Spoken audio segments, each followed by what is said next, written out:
छत्रपती शिवाजी महाराज की जय, छत्रपती संभाजी महाराज की जय। मस्साजोगचे सरपंच संतोष देशमुख यांच्या हत्येचे आंबेगाव तालुक्यात मनसर येथे पडसाद। मस्साजोग गावचे दिवंगत सरपंच संतोष देशमुख यांच्या निर्गुण हत्येस जबाबदार असणारे आरोपी वाल्मिक कराड आणि त्यांचे साथीदार आरोपी यांना फाशीची शिक्षा देण्यात यावी यासाठी आंबेगाव तालुक्यातील मनसर येथील छत्रपती शिवाजी महाराज चौकात निषेध मोर्चाचे आयोजन करण्यात आले होते।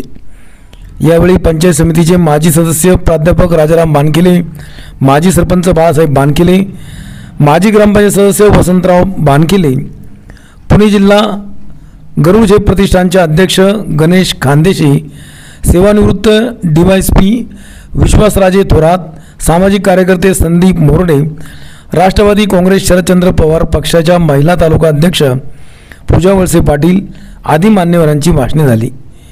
यावेळी काँग्रेस पक्षाचे तालुका अध्यक्ष राजू इनामदार, राष्ट्रवादी काँग्रेस शरदचंद्र पवार पक्षाचे कार्याध्यक्ष दादाभाऊ थोरात, जिल्हा सचिव अमोल शेलार, बाजार समितीचे संचालक अरुण नाना बानकेले, सरपंच कैलास गांजाळे, उपसरपंच जालिंदर बिव्वे, ग्रामपंचायत सदस्य विशाल मोरडे, शिवसेना उपटा पक्षाचे पक्षप्रमुख विकास जाधव, ॲडव्होकेट कुणाल बानकेले, दिलीप बानकेले, सुरेश निगोट, ग्रामपंचायत सदस्य संदीप निगोट, सचिन मोरडे, कालिदास गांजाळे, जितेंद्र पोकरकर, सरपंच नवनाथ वाळुंज, समीर मोरडे, विनोद घुले, महेश घोडके, योगेश थोरात, स्वप्नील थोरात, दत्तात्रय खानदेशी, सलीम इनामदार, मिथुन पांचाळ, गणेश मोरडे, महादू मोरडे, रंगनाथ थोरात, शिवाजी बागल, वसंत बानकेले, राजाराम निगोट, प्रणव मेंगडे, माऊली पाचपुते, अनिल निगोट यांच्यासह अनेक नागरिक मोठ्या संख्येने उपस्थित होते।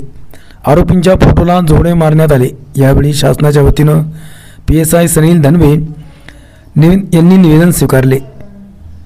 Police sub inspector Radhini Karale, PSI Yashwant Yadav, गोपनीय सहाय्यक फौजदार राजेश नलावडे व पोलीस कर्मचारी यांनी चोख बंदोबस्त ठेवला होता त्या मारेकऱ्यांना पकडल्यानंतर। परंतु आपल्या तालुक्याचे विद्यमान आमदार दिलीपराव वळसे पाटील 1.5 महिन्यापूर्वी धनंजय मुंडेची बाजू घेऊन त्यांनी सांगितलं होतं की या प्रकरणामध्ये धनंजय मुंडे सारख्या मंत्र्याचा काही संबंध नाहीये।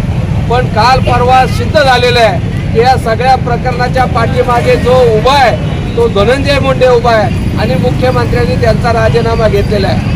वळसे पाटील, तुम्ही जर सांगितलं होतं की या सगळ्या प्रकरणात धनंजय मुंडेचा काही संबंध नाही, म्हणजे ज्या सरकारमध्ये तुम्ही काम करता त्या सरकारचाच मुख्यमंत्री धनंजय मुंडेंचा राजीनामा का घेतला याचा जाब आता या तालुक्यातील जनतेला आणि सगळ्या समस्त मराठा समाजाला वळसे पाटील तुम्हाला जाब द्यावा लागणार आहे। कारण तुम्ही सुद्धा एक प्रकारे संतोष देशमुखच्या मारेकऱ्यांना, त्यांच्या सगळ्या प्रमुखांना पाठीशी घालण्याचं काम या माध्यमातून तुम्ही केलेलं आहे। म्हणून या तालुक्याच्या विद्यमान आमदारांचा सुद्धा तालुक्यातील तमाम जनतेच्या वतीनं मी जाहीर निषेध करतो। कारण तुम्ही जर बीडमधल्या हत्याकांडामध्ये आका आणि त्याच्या मुख्य प्रमुख आकाचा सहभाग नाही असं संबोधून त्यांना संरक्षण देणार असाल तर उद्या या तालुक्यामध्ये जर अशा काही दहशतीच्या घटना झाल्या तर आम्हाला आता खात्री वाटायला लागलेली आहे। या ठिकाणचे दहशतवादी सुद्धा तुमच्या आश्रयाखाली,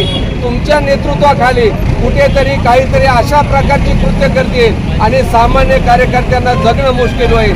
तुम्ही सुद्धा तुमची प्रतिक्रिया समाज माध्यमांच्या समोर देणं गरजेचं आहे आणि या घटनेचा किमान आता तरी जाहीर निषेध करायला पाहिजे। तेव्हा मी तुमचाही या ठिकाणी जाहीर निषेध करतो आणि थांबतो। हत्येचा निषेध करण्यासाठी एक अल्पावधीमध्ये कालच आपण सगळ्यांना मेसेजद्वारे सांगितलं आणि आपण सर्वजण या ठिकाणी उपस्थित झालात। मस्साजोग गावचे सरपंच संतोष देशमुख हे खऱ्या अर्थाने जर पाहिलं सामाजिक काम आणि गावामध्ये अतिशय चांगल्या पद्धतीने काम करत असताना केवळ खंडणीखोरांना त्या ठिकाणी पायबंद बसावा म्हणून त्या ठिकाणी ते मध्ये पडले आणि त्याचा राग मनामध्ये धरून वाल्मिक कराड आणि त्याचप्रमाणे त्याचे सर्व साथीदार मंत्री धनंजय मुंडे यांच्या आशीर्वादाने त्या ठिकाणी त्यांचा जीवघेणा हल्ला केला। पळून येऊन त्यांचं छन्न अवस्थेमध्ये लाट्या काट्या कुऱ्हाडी किंवा आपलं लोखंडी रॉड याच्या साह्याने त्यांना मारहाण केली, नग्न अवस्थेमध्ये त्यांचे फोटो व्हायरल, व्हिडिओ व्हायरल केले, अशा पद्धतीने त्यांनी त्या ठिकाणी चुकीच्या पद्धतीने काम केलं। आज त्यांची कुटुंब जर पाहिलं, आज त्यांची लहान मुलगी देखील 10वीला आहे, ते सगळं दुःख आपल्या छातीवर झेलून त्या ठिकाणी पुढं वावरत आहे। खरं जर पाहिलं, अशा ह्या नालायक नादान माणसांना या सरकारनं मंत्रिमंडळातून कमी केलंय, पण धनंजय मुंडे त्यांचा बॉस असल्यामुळं त्यांची आमदारकी देखील त्या ठिकाणी घालवली पाहिजे। त्याचप्रमाणे या तालुक्याचे आमदार वळसे पाटील साहेब यांनी देखील पाठीमागं सांगितलं की आपण या ठिकाणी त्यांचा धनंजय मुंडेंचा त्या विषयाशी कोणताही संबंध नाही, अशी काही त्यांच्या हातून होईल असं वाटत नाही।